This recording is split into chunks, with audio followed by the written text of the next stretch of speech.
Hey everybody, welcome back again to Ken Tamplin Vocal Academy, where the proof is in the singing. I'm continuing a series on taking isolated vocals or isolated vocal stems, and we get to listen to the intimate details of how all these crazy, amazing, legendary songs were recorded and sung. It puts a little bit of flesh and blood on them rather than being so mysterious in this mix somewhere you don't know anything about the guys. You get to be in the room with them when they actually recorded this stuff, so it's pretty doggone amazing.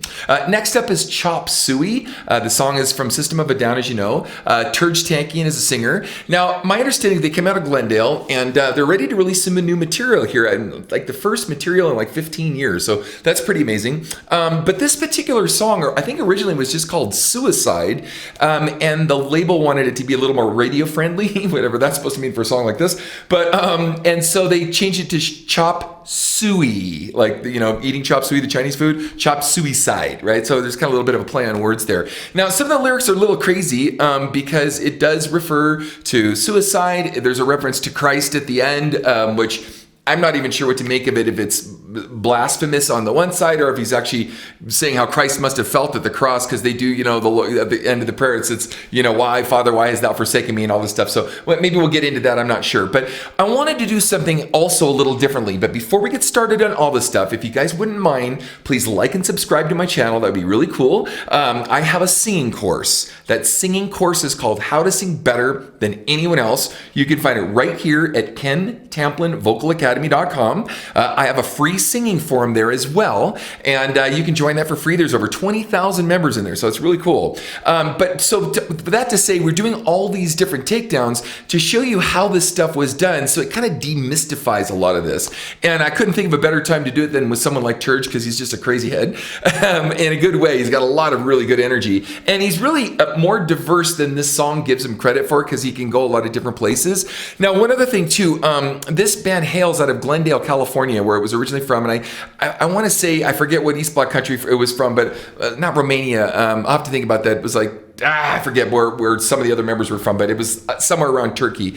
So they got together in Glendale, and they put all this stuff together, and I think Rick Rubin even produced one of their records. So anyway, with that said, I know that that's the wrong country. It'll come to me in a minute where they're from, but I'm going to play it. But one kind of unique thing I thought would be cool to do is these vocals are bone dry. And sometimes we get some of these stems, sometimes they have some of the original reverb, maybe not as much, maybe, you know, some of the stems aren't exactly like the original, because in this case we just get to hear it without any effects on it at all. But because of that, I'm going to actually put some effects on it to show you what it would sound like if it was a little bigger. And then you can only imagine if that was in a mix, you could put this. It might sound kind of overdone, because sometimes when you hear effects alone, it sounds a little too much. But when you put it in a mix, it doesn't, because the band comes and covers up a lot of it. All you know, it's just kind of big, right? So I want to do that in a minute. So we'll go through the song, and then we'll go through an ISO, and I'll add some of the effects that I think might have been kind of interesting for this song. Maybe a little too much, but it'll give you an idea how you can make a single vocal line like this sound really big. So with that said, let's get started. Here we go. Wake up! Grab brush and put a little makeup. I discuss the fade away, the shake up. Why'd you leave the keys up on the table? Here you go, create another fable. You wanted to. Grab a brush and put a little makeup. You wanted to. I discuss the fade away, the shake up. You wanted to. Why'd you leave the keys up on the table? You wanted to. Well, I don't think you trust in my self-righteous suicide. Okay, now I wanted to play all the way that to the end. It might have been a little boring, you know, to sit there while I'm going like this the whole time. But at this time, whether it was Faith No More or, you know, just all these different bands kind of around this time, they were maybe, this System of a Down was a little later, I think. I have to do my math on that. But there was a lot of like kind of fast, shouty rap, and it was kind of the beginnings, so to speak. And there were Panteras, and, you know, there were a lot of bands singing really heavy or shouting really heavy or doing a lot of growl and some scream and stuff. Way back when, it was called core and grindcore. There were all these different names, and this really kind of started more as a, you know, kind of a flipping the bird to 80s metal to get away from that. And so there was core, screamcore, grindcore, all this stuff that kind of started, and that was the onset too of the grunge band era, when it ushered in the late 80s, early 90s, where these kind of guys all split three different directions. You know, 80s metal kind of went to nothing, as we know, with Nirvana and company. All of the modern grunge stuff just took off like crazy, and then this stuff kind of sat over there in its own little camp, and they, you know, the Panteras of the world kind of stayed with their own really hardcore.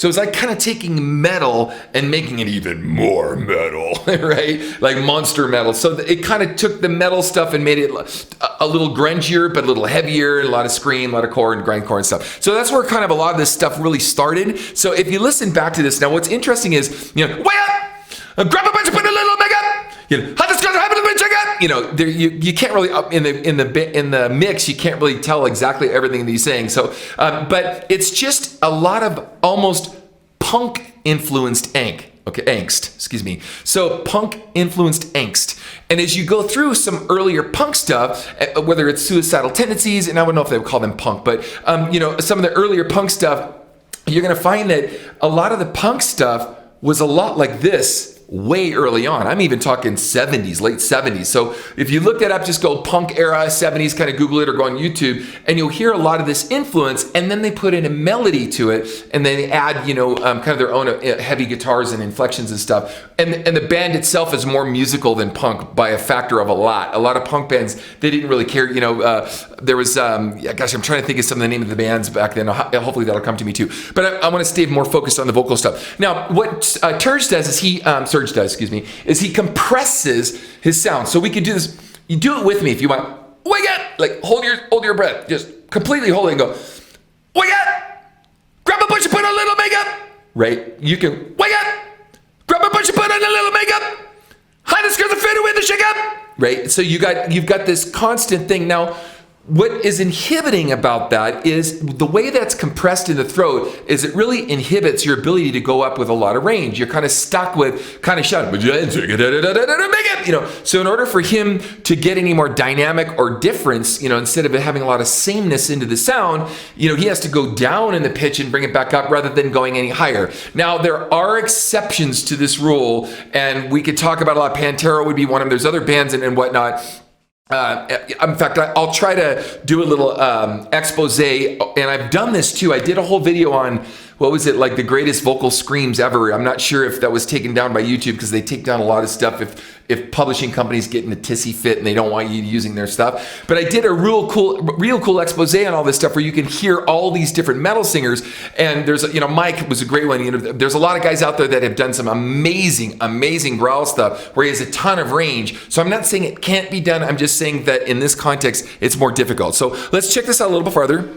I cry when angels deserve to die. Now, notice how it's real ethereal.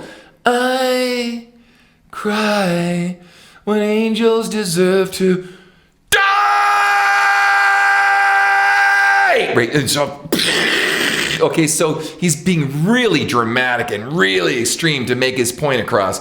And that's actually done sort of like it's almost like theater punk or something. So here we go. Let's check it one more time. Cry when angels deserve to die. Okay, let's move on. Now, one other thing I was going to mention. That's what I was going to mention. So, as a lot of this growl and scream and stuff came in, if you really listen, I don't want to diminish anything from System of a Down, but these guys kind of started the scream thing, but the scream thing became like Devin Townsend, for example, became a lot more intense as far as the growl and the scream. So when you listen to the scream, it's not as intense as a lot of stuff after it, okay? So check this out. Oops, here we go. Wake up! Grab my shampoo. Now it's cool. It's a cool sound, and I do a whole video on growl and scream. Actually, I have several videos on it. So if you want to see my videos on growl and scream, go back and check those out because I show you how to do it and how to do it safely. But so if you see, though, it's intense, but it's not as intense as a lot of the other bands later that came in. Like I keep mentioning Pantera because they're a good example of this, but there's a lot of bands, and Devin Townsend is just kind of right crazy. So one more time, here we go. Wake up! Grab brush and put a little makeup. I discuss the fade away. Why'd you leave the keys upon the table? Here you go. Create another fable. You wanted to. Grab a brush and put a little makeup. You wanted to. I discuss the fade away, the shake up. You wanted to. Why'd you leave the keys upon the table? You wanted to. Well, I don't think you trust. Now, one of the things too is that's interesting for me. I don't know about you guys, but it is for me. Is that even though this is kind of punk and it's there's not a lot of things to remember about it melodically. It's, why'd you do this? He wanted to. Why'd you do that? He wanted to. Why'd you do that? He wanted to. So you remember this exchange of like someone doing something, well, because he wanted to. Yeah, well, why'd you do this? Because he wanted to. And a lot of times, I think when you hear this lyric go by, you could apply it to a lot of things in our life. Why'd you do this? Because I wanted to. What? Then why'd you do that? Because I wanted to, So there's this sort of like, oh, dude, because I wanted to, man, because you wanted to. And so there's this sort of like, boneheady kind of thing that kind of makes sense where, you go, hey, it's my prerogative. I'll do what I want, kind of thing, right? So I kind of get that as a really big hook in the song as a concept rather than even just, isolating the lyrics themselves. It's just the whole idea of it, right? So I thought that was interesting. In my self-righteous suicide, I cry when angels deserve to die in my... So it's kind of interesting. So he breaks into this, die, angels deserve to die, right? He's kind of gets melodic on you for a minute because it softens and tempers us down a bit so that it's kind of like we're being set up for the kill. You know what I mean? Now, in one of my videos, I talked about a lot of times in orchestral compositions, big movie soundtracks, if they're in a minor key and they stay in a minor key, kind of like this song is, and it's kind of riveting and it's unnerving and you feel a lot of angst in your spirit and your heart, then if you can soften that to give your spirit a break, so to speak, then they come back and wham, they hit you again, the impact actually kind of hits you a little bit harder because they jolted your nervous system to get you awake, and then they soothed you back into a moment like this so that they could set you up for the kill for another section coming up. Now, this is pretty common in orchestral soundtrack stuff, happens all the time, but what's interesting is bands like this, I don't really know if they realize they're doing it, but they're doing this to set us up for the kill. Watch what I mean. Self-righteous suicide, I cry when angels deserve to die. Right? And now we've got this next section coming because I told you. Father! Father! Father! Father! Father, into your hands I commend my spirit. Father, into your hands, why have you forsaken me? In your eyes forsaken me, in your thoughts forsaken me, in your heart forsaken me, oh. Okay, now I'm gonna stop there because I don't want to keep going. Just look at myself. I'm staring at me or listening to Serj. Serj, excuse me, I'm Serj because there's Serj Madison, which is in another band, and it's a woman chick, as you guys know. So Serj, excuse me. Anyway, so now as he's going through this "Father, why you forsaken me" stuff, this is what I was going to talk about really briefly. Is the Lord's Prayer, not the Lord's Prayer, it's a prayer when Christ was on the cross and he's looking up to God. He says, Eli, Eli, lama sabachthani, which means, my God, why hast thou forsaken me? And so there's this idea on the surface, if you read it, like God turned his face from it and said, yeah, I don't want anything to do with you, kind of thing, right? And that's what's interesting about the song being called Self-Righteous Suicide, right? Or the lyrics and, the taglines, is because there's an implication that Christ was self-righteous. And in that, he gave up his life, so to speak, in his own self-righteousness. And then you hear, why am I doing this when angels themselves deserve to die? I shouldn't deserve to die. They should be the ones to die, right? So there's this whole dichotomy of this discourse on the cross. I know it sounds weird, guys, but it's in here. So hang in there with me. I'm almost done, and then I'm going to get to the recording part that's going to be really cool. So I think you'll really like this. But so the whole setup of this, for me, the way I interpret it is that when people are on the verge of suicide, which is kind of what the whole song's about, is they feel like that. They feel, that there's nothing left for them in this world. They feel alone. They feel, it's not worth it anymore. They feel sorry for themselves, usually a lot of times, because there's a lot lot of depression. In fact, depression is the main constituent and the main driving force to suicide. And so they covered the bases on a lot of that. And it's really interesting that they juxtapose that to Christ, because Christ didn't kill himself. The Romans did, or all of us did in a sense. But what was interesting is he did give up his spirit, and he did give up his life as a sacrifice for us all, if you believe the narrative of the Bible. And so it's interesting that even in a band like System of a Down, they sort of bring that theology home to roost with us as we go through this. So as I promised, I'm going to get to what I've done now. So I've taken liberty here, and I've gone through, and all I did, let me get to the beginning of this. Sorry, didn't mean to turn my back on you. But all I did was, whoops, let me go here. Wake up! Okay, at the very beginning of this, what I'm going to do is I'm going to play the naked, raw, non-affected vocal. I'm going to play it through a little bit. And then I'm going to turn on a couple of channels that I have. And let me tell you exactly what I've done to the vocal. There's not going to be any more loudness. Even though it will have an apparent loudness, it won't be louder. The track volumes are the same. But what I've added is I've added the original track, and that's up the loudest of anything. Then I used a little bit of harmonizer where I offset on the left side, panned really hard on the left. I put it down about 3 cents, okay? Then I panned the other one on the right side, and I pushed it up about 5 cents. And I offset them by about 5 milliseconds each, which is just a little bit of delay so that it doesn't sound flangey in the mix. The next thing I did was on the lead vocal only, not on the extra vocals, because then it'll get real sloshy and flangey in reverbs, okay? So I took the main lead vocal and I put a little bit of a room sound on it. Then I put another effect of a longer room. Then I put another effect of a really long room, but put it way in the background, so it's just kind of glue.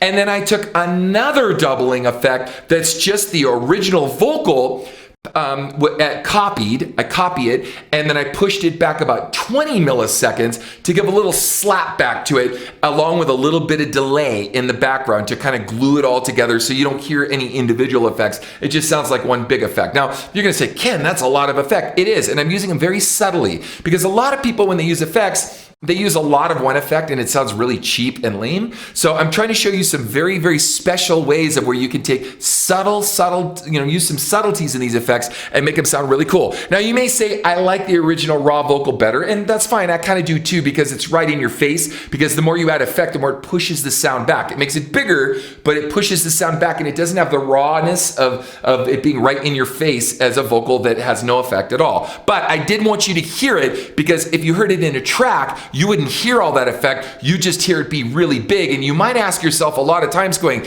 how do they make that vocal so big and so gnarly sounding, but I can't find an effect that can do that? It's because it's not one effect. It's usually a lot of effects that are so hidden and so subtle that you don't know that this is happening, okay? So let me play it one more time. Check it out. Wake up!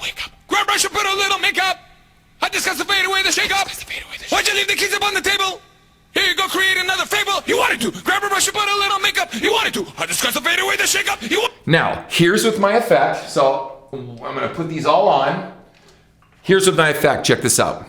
Wake up! Grab a brush and put a little makeup. I discuss the fade away, the shake up. Why'd you leave the keys up on the table?